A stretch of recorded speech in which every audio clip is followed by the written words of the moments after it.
I carry the night inside, and when I am weary of this world of light, the night carries me.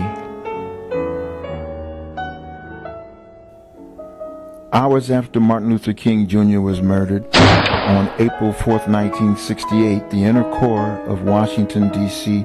burst into chaotic rebellion. I left my studies in political work at American University to join other black activists in an attempt to rescue people trapped in the nightmare of a world on fire. The city burned day and night for weeks. No one knew when it would end, but we hoped that when it was over, nothing would be the same. The revolution will not be televised, will not be televised, will not be televised, will not be televised. The revolution will be no rerun, brothers. The revolution will be live.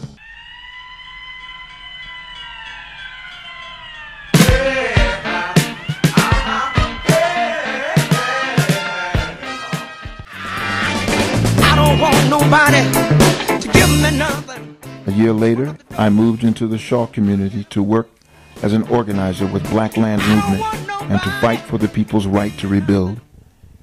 It was here that I grew into manhood under their tutelage. When I left for the Midwest in 1972, the lessons I learned in D.C. stayed with me in every aspect of my life. I've worked on social justice campaigns for nearly 50 years, but in the autumn of 2005, I encountered a convergence of catastrophic illnesses that proved to be my toughest contest. My heart failed, my mind resisted reason, and hope eluded my grasp. I fought as a swimmer in the breakers, struggles to emerge from the mounting waves, strains for the unreachable shore, and cries out for rescue, unseen and unheard. I survived my infirmities, but the path to wellness took me far from my home, my family, and my familiar sense of order in the world. I cried deep into the sacred hours of the night, where I faced my love for my children through a curtain of tears. There's nowhere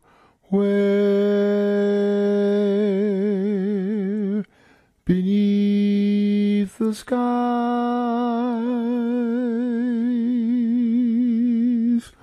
where love will ever arise.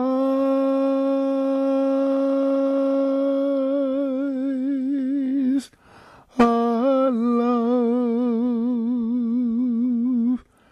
that never dies. For my infant eyes.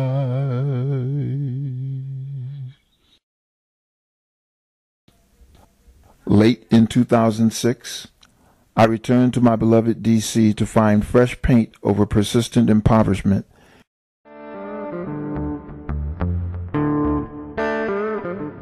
The ancient push and shove of new wealth and old inequity. The last condo in the building next to mine sold for more than $600,000.